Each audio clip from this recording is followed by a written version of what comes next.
Hello, we're Roy and Aimee. We've lived in Japan for 3 years and we've mostly got enough Japanese to do life now.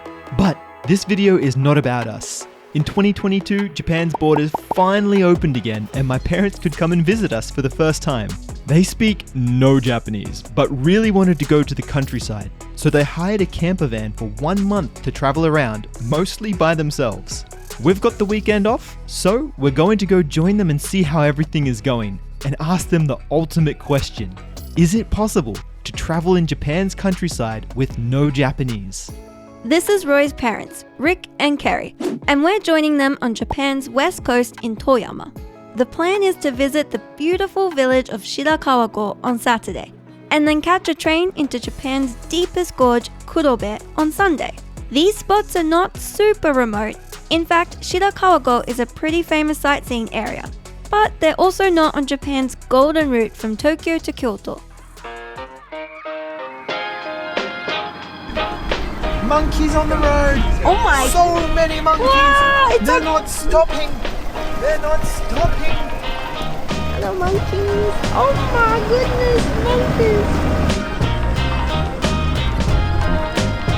monkeys! If we're going to talk about traveling in Japan's countryside, then first we gotta talk about getting around.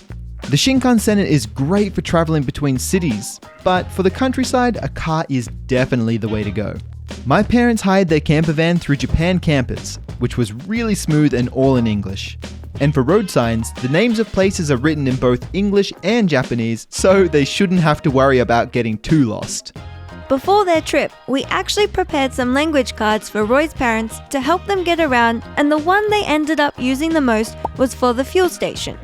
In Japan, unless it has the self sign, the attendants at the fuel station will fill up your car for you. So the parents just showed this card, and easy as that, it was done. We'll talk a little bit more about these cards later and which ones they found most useful.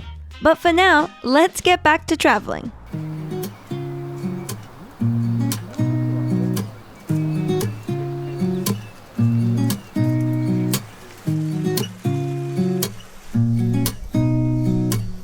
Yeah, hey Dad, you see his pictures in winter. Look at that. I know, but it actually looks like a Christmas gingerbread house. Do you want to get that oyaki? Okay, should we get both? No. It's a little cheeky. Yeah, let's get both. So what's the thing, the first one when you bought these guys recently? It's just a wiener. So we had decided to try some street food. And as you may have noticed from our conversation, while Roy and I were deciding on what to stuff our stomachs with, we realized that, at least at this store, there's no English signage. There are pictures with Japanese though, so you could either just choose using those or try and translate the text on your phone. Rick decided to just go with what looked good in the picture. One?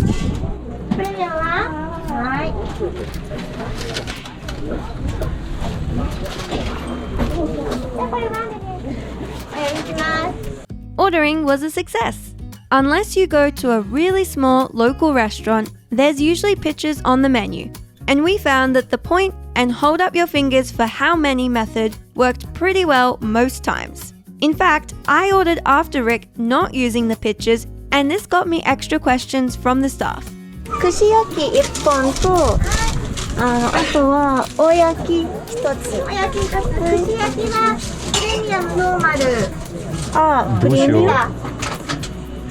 プレミアム。プレミアムの方でお願いします。とおやきと。じゃあ1350円です。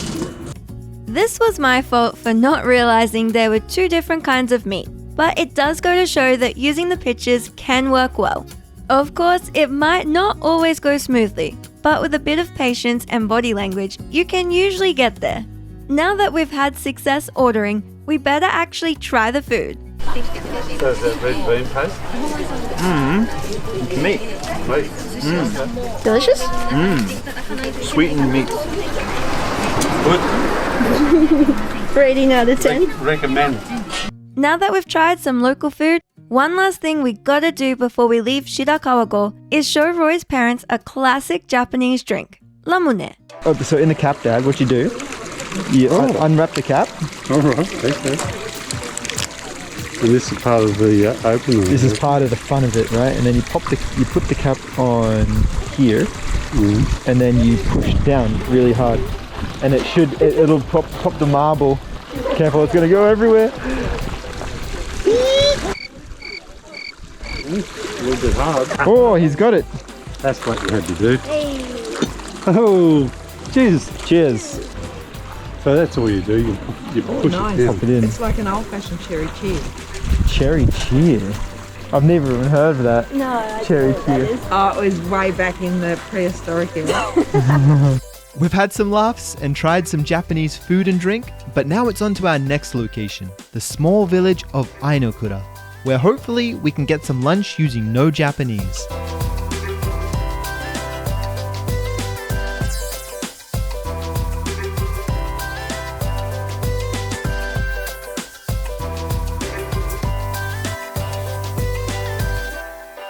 Do you see up in that house there? There's those dolls.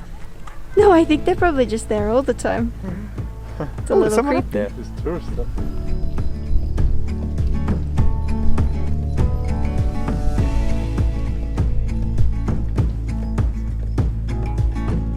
This little restaurant called Matsuya is our stop for lunch.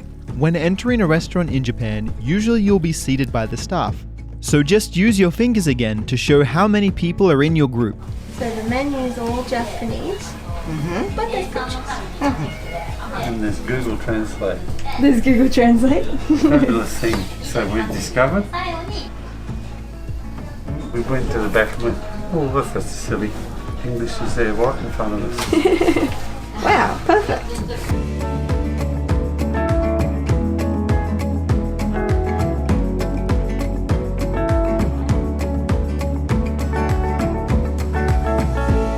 So despite being in a fairly rural village, we were able to read the menu in English, which was pretty unexpected and doesn't happen all the time. Now it's time to find a rest stop to stay at for the night. But first, let's check in with Rick and Kerry about how their travels are going so far. First up, let's see what's been the best part. I don't know, the best part, Jesus Christ, every day. Every day's a good day. Every day is the best part. The whole experience is good.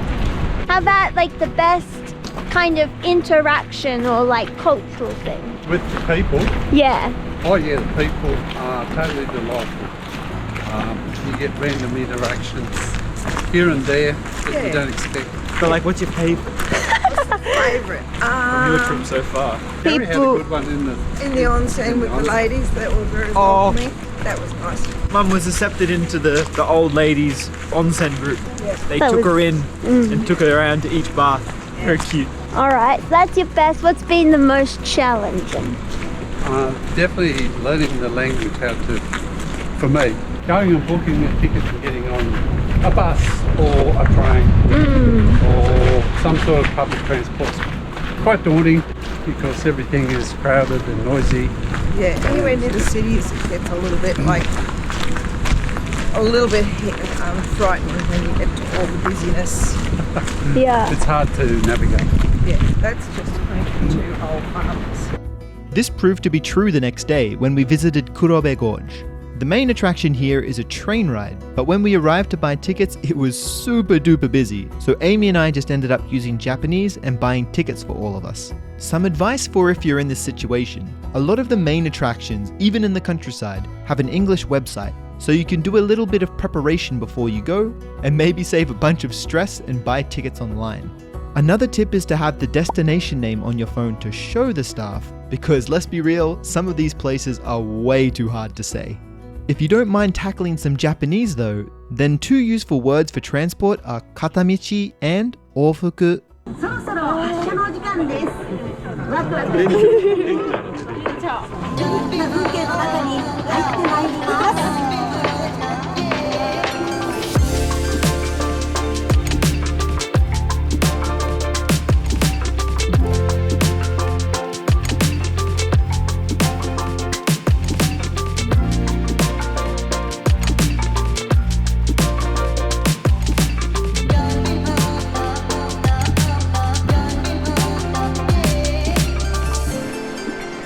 Look like you're having the best time of your life. Oh, perfect. Yep. Love it. Like mother, like son, because you always do that too. Yeah. Besides buying the tickets, Kurobe Gorge didn't require us to try and communicate too much. It was mostly just a beautiful walk, a picnic, and a foot bath at the end. Earlier, we said we'd talk a little more about the language help cards we made. Besides the one for fuel, to our surprise, Rick and Kerry said the How Much Is It card was the most handy. This was probably because small local shops and markets in the countryside don't always display their prices. If you're using public transport, then the I want to go to and where is phrases might also be useful. Luckily, Rick and Kerry never needed to use, as they called it, their get out of jail free card and phone us. They came across quite a few people who could speak English, or if they didn't, they were willing to use Google Translate to communicate and help. So the final and most important question we need to ask Rick and Kerry is, do they recommend traveling around Japan's countryside in a camper van with no Japanese? Yes, absolutely. It can be done. With technology today, there's apps and things that you can use to help you get around, and it's the perfect way to go because you don't feel hurried to go from one place to another, and got a little bit more autonomy. You can go as fast as you like or as slow as you like. See as much as you like or little as you like. And change your plans as many times as you like. Yeah, it's pretty good. These guys have inspired us. Ne? Absolutely. This kind of travel is, of course, not for everyone. You'll need to be comfortable with everything not always going to plan and sometimes feeling a little lost. But if you're up for the adventure, it makes for a great experience. Thanks so much for watching all the way till the end. We'll see you in the next one.